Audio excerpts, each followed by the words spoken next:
সবকিছু শেখ হাসিনার জন্য। কারণ হলো যে বাংলাদেশের মানুষের কাছে আজকে প্রতিষ্ঠিত হয়ে গেছে শেখ হাসিনা ছাড়া বাংলাদেশের আর কোনো উপায় নাই, এবং শেখ হাসিনার জন্য পুরো বাংলাদেশ অপেক্ষা করছে।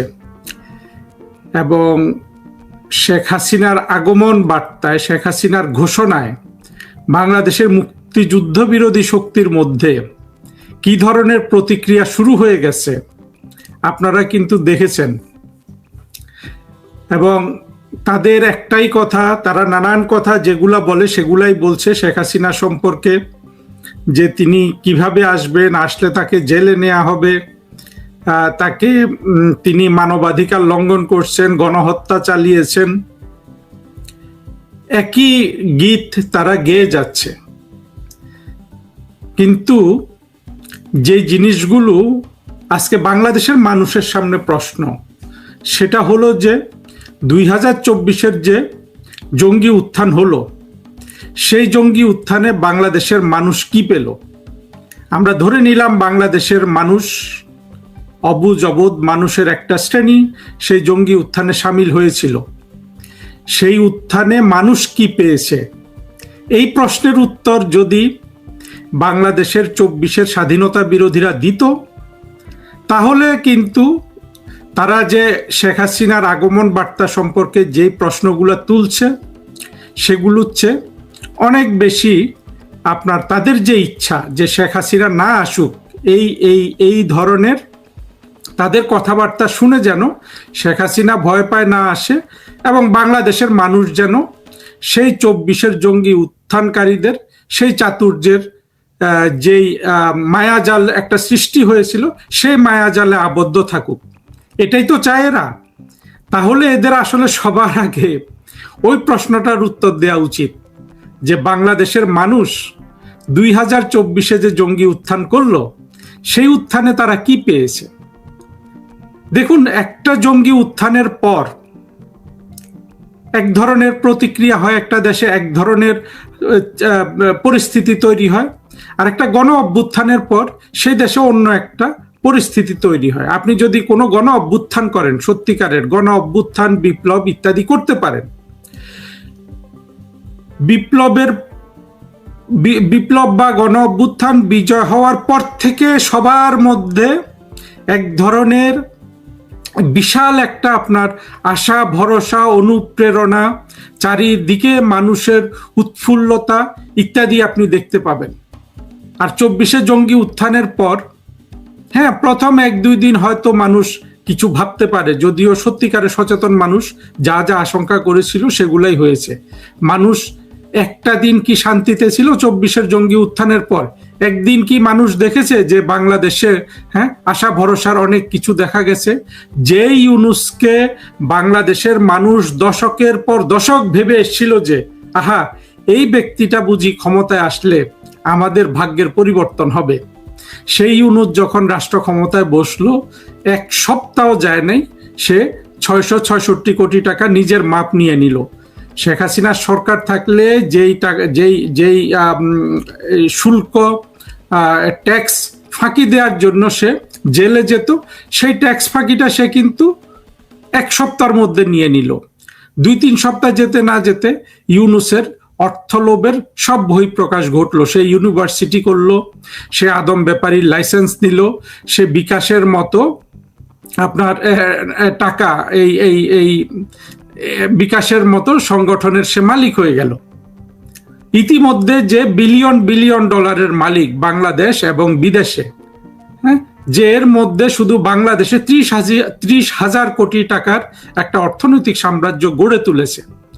তারপরে ইউনূসের বাহিনীগুলো আমরা যেই মানবাধিকার লঙ্ঘন করলো সেটাও কিন্তু বাংলাদেশে আগে কখনো হয় নাই।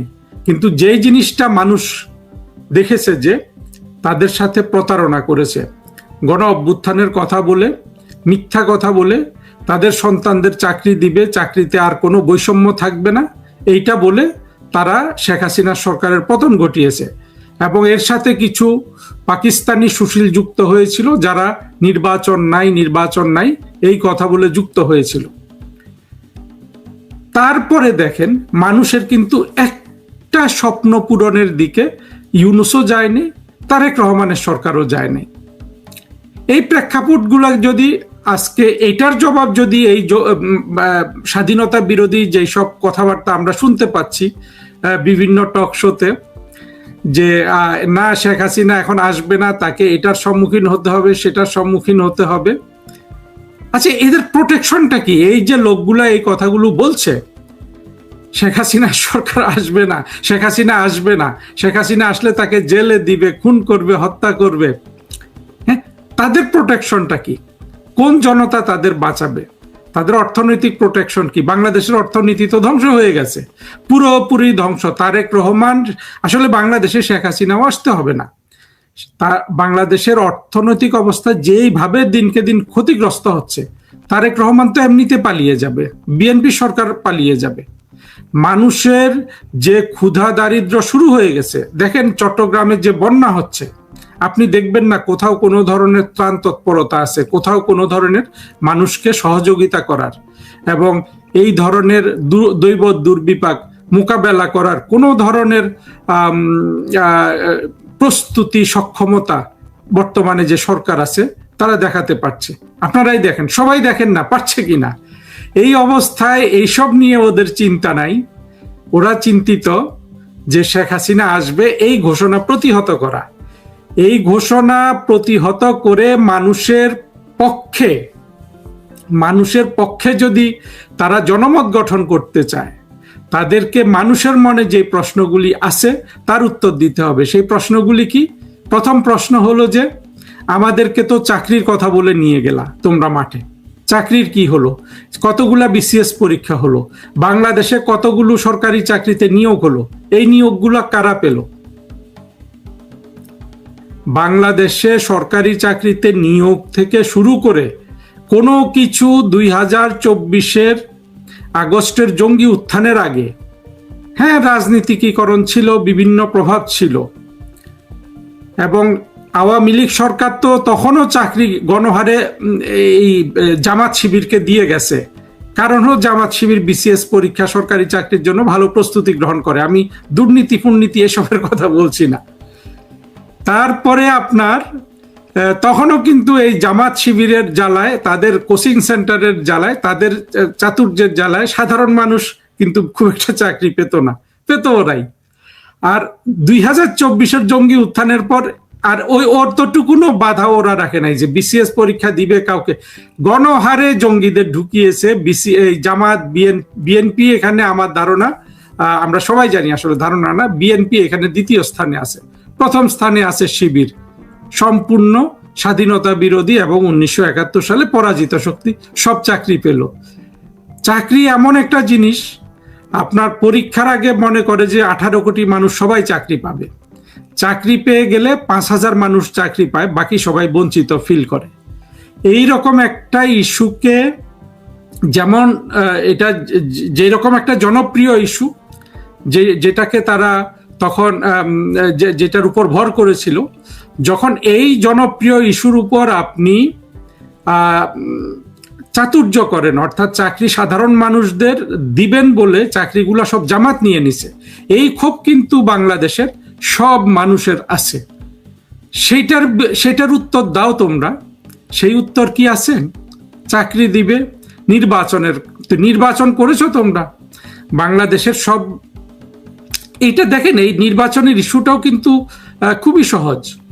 একেবারে আওয়ামী লীগের উপর যত দোষ ওরা দিতে চায়, আমি সব দোষ যদি মেনেও নেই, তারপরেও কি বাংলাদেশের শতকরা 50% মানুষকে কোনো নির্বাচনী প্রক্রিয়ার বাইরে রাখা সম্ভব? কোনো গণতান্ত্রিক পদ্ধতিতে কোনো আপনার মানে ন্যূনতম যদি কারো নির্বাচনী ব্যবস্থার উন্নতি করতে চায়, সেটা কি সম্ভব? সম্ভব তো না। ফলে আপনি মানুষকে, এই যে লোকগুলা বলছে আজকে যে শেখ হাসিনা আসবে না, শেখ হাসিনা আসলে তাকে জেলে যেতে হবে, শেখ হাসিনা এগুলো বলে বলে তার নেতাকর্মীদের চাঙ্গা করে রেখেছে।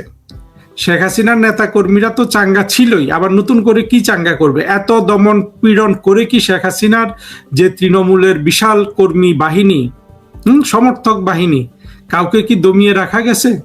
জেলে নিয়ে, জেলখানায় হত্যা করে, কোনো জায়গায় কি তাদের দমিয়ে রাখা গেছে?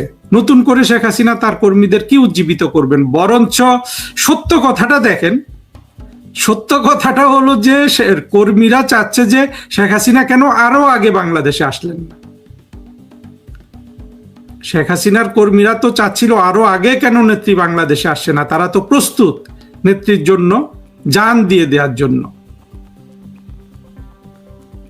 তাহলে এখানে কর্মীদের চাঙ্গা রাখার কি? তিনি তো কর্মীদের অনুরোধ এতদিন উপেক্ষাই করছেন। কারণ হলো শেখ হাসিনা একজন ৭৮ বছর বয়সী নারী মানুষ এবং ৭৮ বছর বয়সী রাজনীতিবিদ, ২২ বছরের সরকার প্রধান। তিনি জানেন যে কোন সময়টায় তাকে বাংলাদেশে আসতে হবে। তিনি সেই সময় আসেন, তিনি কর্মীদের প্রিম্যাচিওর ডাকে সাড়া দেননি। ফলে তারা যে বলে এখন শেখ হাসিনা তার কর্মীদের উদ্বুদ্ধ করার জন্য একথা বলেছে, এটার ভিত্তিটা কোথায়?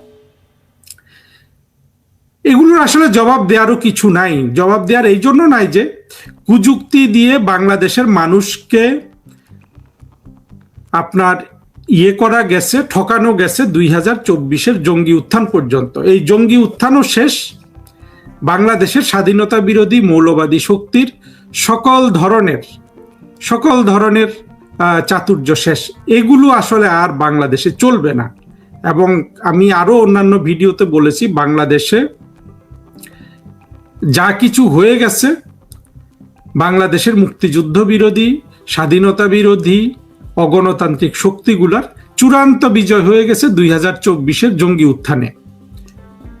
তারা যদি সেই জঙ্গি উত্থানটাকে কাজে লাগাতে পারত, অর্থাৎ মানুষের উপকারে লাগাতে পারত, এমনকি বাংলাদেশের যে অর্ধেক মানুষ মুক্তিযুদ্ধের চেতনা সম্পর্কে খুবই বীতশ্রদ্ধ এবং এটাকে অসম্মান করে, গালিগালাজ করে, এটাকে সন্দেহের চোখে দেখে, তাদেরও যদি অর্থনৈতিক উন্নয়নে এই 24-এর জঙ্গি উত্থান কোনো ধরনের ভূমিকা রাখত, তখন কিন্তু আওয়ামী লীগের ফেরা বা শেখ হাসিনার ফেরা, এই প্রশ্নগুলো আসতে পারত যে তিনি আসতে পারবেন কিনা বা সফল হবেন কিনা। তারা তো কোনোটাই করতে পারে নাই। আর না পারারও কারণ কিন্তু দেখেন, না পারারও কারণ কিন্তু একটাই, যে জঙ্গিদের যে বুদ্ধির যে সীমা, তাদের চিন্তার যে সীমা, তাদের বিকাশের যে সীমা, সেটা আসলে একটা উত্থান করা পর্যন্ত। পরবর্তীতে তারা কিন্তু আর রাষ্ট্রটাকে সঠিক পথে রাখতে পারে না। এইটার আপনার একেবারে জ্বলন্ত উদাহরণ আছে। আসলে এইখানে আমাদের সীমাবদ্ধতা হলো কি, জঙ্গিদের উত্থান, তাদের সাফল্য নিয়ে কথা বলতে গেলে তো বেশি উদাহরণ আমরা দিতে পারি না। কারণ পৃথিবীতে বাংলাদেশের মতো এমন অবোধ জনগোষ্ঠী তো নাই। পৃথিবীর শতভাগ রাষ্ট্র তো জঙ্গিবাদকে ফেলেই দিয়েছে। সে মুসলিম রাষ্ট্র, অমুসলিম রাষ্ট্র, হিন্দু রাষ্ট্র, খ্রিস্টান রাষ্ট্র, ইহুদি রাষ্ট্র, তারা তো জঙ্গিবাদকে রাষ্ট্র শাসন করতে দেয় না, রাষ্ট্রকে দখল করতেই দেয় না।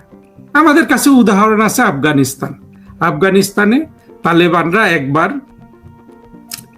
সোভিয়েত সমর্থিত সরকারকে পরাজিত করেছে, আর একবার মার্কিন সমর্থিত সরকারকে পরাজিত করেছে।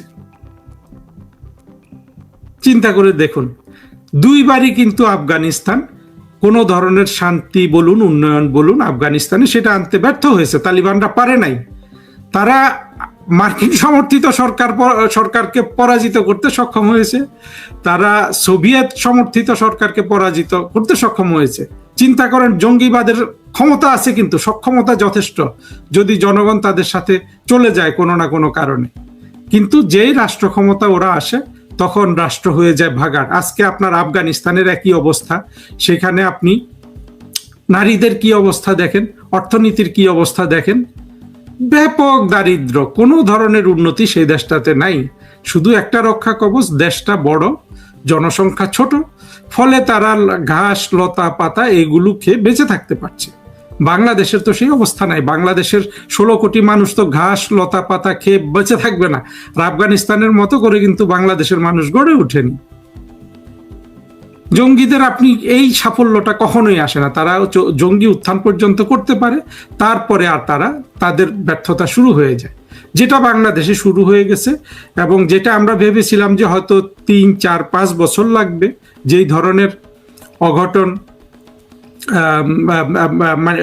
আওয়ামী লীগের যে সাময়িক আপনার পরাজয়টা হয়েছে সেখান থেকে কামব্যাক করতে, সেটা তার চেয়েও দ্রুত হয়েছে। কারণ হলো অর্থনৈতিক ক্ষেত্রে, বিদেশ নীতির ক্ষেত্রে এই জঙ্গি উত্থানের পরে যারা রাষ্ট্রটা দখল করে রেখেছে তারা আসলে সব জায়গায় চরমভাবে ব্যর্থ। তাদের এই দুটো রাষ্ট্র চালানো, অভ্যন্তরীণ নীতি কিংবা পররাষ্ট্রনীতি, কোনোটাতেই কোনো ধরনের দক্ষতা তাদের নাই। আর দক্ষতা যে নাই সেটা আমরা যেমন বুঝতে পেরেছি, বিদেশি শক্তিগুলোও তেমন বুঝতে পেরেছে। তারা বুঝতে পেরেই বর্তমানে তারা শেখ হাসিনা এবং তার দল বাংলাদেশ আওয়ামী লীগের সাথে আপনার সংযোগ রক্ষা করছে এবং শেখ হাসিনার বাংলাদেশে ফিরে আসাটাকে তারা ফ্যাসিলিটেট করছে। এটাই হলো সবকিছুর পেছনের শক্তি। আর শেখ হাসিনা যেদিন বাংলাদেশে আসবে, শেখ হাসিনার মৃত্যুদণ্ড, কারাদণ্ড এগুলা নিয়ে কথা বলতেছে তো, দেখেন এগুলো তো তাদের কাছেই উদাহরণ আছে। তারেক রহমানের কি ছিল? তারেক রহমান, খালেদা জিয়া সবাই তো কনভিক্টেড ছিলেন। তাদের কোনটা কোথায় চলে গেছে? তাদের উত্থান তাদেরকে সাথে সাথে মামলা মোকদ্দমা সব ফেলে দিয়েছে না? তারেক রহমানকে আদালতে দাঁড়াতে হয়েছিল? কোনো আইন কানুনের সম্মুখীন হতে হয়েছিল? হয়নি। কারণ সেটা তখনকার জঙ্গি উত্থানের সাফল্য। তারেক রহমান এই জঙ্গি উত্থানের নেতৃত্ব দিয়েছেন বলে তিনি দাবি করেন, যদিও আমি মনে করি না তিনি নেতৃত্ব দিয়েছেন। আমি মনে করি তিনি জঙ্গিদের পেশি শক্তি সরবরাহ করেছিলেন। কিন্তু জঙ্গিদের যেহেতু এরকম জায়গায় দাঁড়ানোর কেউ নাই, তারেক রহমান দাঁড়িয়েছেন। সেই সূত্রে তিনি 21শে আগস্টের গ্রেনেড হামলার এত বড় মামলা থেকে তিনি অব্যাহতি পেয়ে গেছেন। আর এইখানে শেখ হাসিনা তিনি একটা জঙ্গি উত্থান মোকাবেলা করেছেন, সেখানে জঙ্গিরা জঙ্গিদের হত্যা করেছে, সাধারণ মানুষকে হত্যা করেছে, অবশ্যই পুলিশি অ্যাকশনে কিছু মানুষ মারা গেছে। সেইখানে শেখ হাসিনাকে আদালতে আপনার ফাঁসি দিবে। 21শে আগস্টের গ্রেনেড হামলা মামলায় আমরা কাউকে ফাঁসি দিতে পারলাম না। এই 24-এর জঙ্গি উত্থানে যারা সরকারের পক্ষে দায়িত্ব পালন করেছে তাদেরকে ফাঁসি দিবে। ফাঁসি দেওয়াটা কত বড় মামার বাড়ির আবদার! গণহত্যা এদের কাছে দেখেন কত ছেলে খেলা, পুতুল খেলা হয়ে গেছে। যেই দেশে গণহত্যার মাধ্যমে স্বাধীন হয়েছে, সেই গণহত্যার শিকার এই দেশের সাধারণ মানুষ 71 সালে। তারা সেটার দেখেছে সেই গণহত্যা। সেগুলো আমাদের সামনে থাকতে 24-এ জঙ্গি উত্থানে জঙ্গিরা জঙ্গিদের মধ্যে যে হত্যাকাণ্ড চালিয়েছে, পুলিশের উপর বর্বরতা চালিয়েছে, সেগুলো নিয়ে কোনো কথা নাই। ইউনুস ভল্টার ট্যুরকে দিয়ে একটা রিপোর্ট বানিয়ে, সেই রিপোর্ট নিয়ে এরা বারবার কথা বলে, জাতিসংঘের রিপোর্ট, জাতিসংঘের রিপোর্ট। আমি আরেকটা ভিডিও করেছি আইরিন খানকে নিয়ে, সেখানে আমি এই রিপোর্ট নিয়ে কথা বলেছি। আশা করি আপনারা শুনতে পারবেন। এই লাইভ আর বেশি দীর্ঘ করব না। যদি দু একটা প্রশ্ন থাকে আমার বন্ধুদের, সেগুলা নিয়ে কোনো মন্তব্য করব, তারপরে লাইভটা আমরা লাইভ থেকে শেষ করে দিব।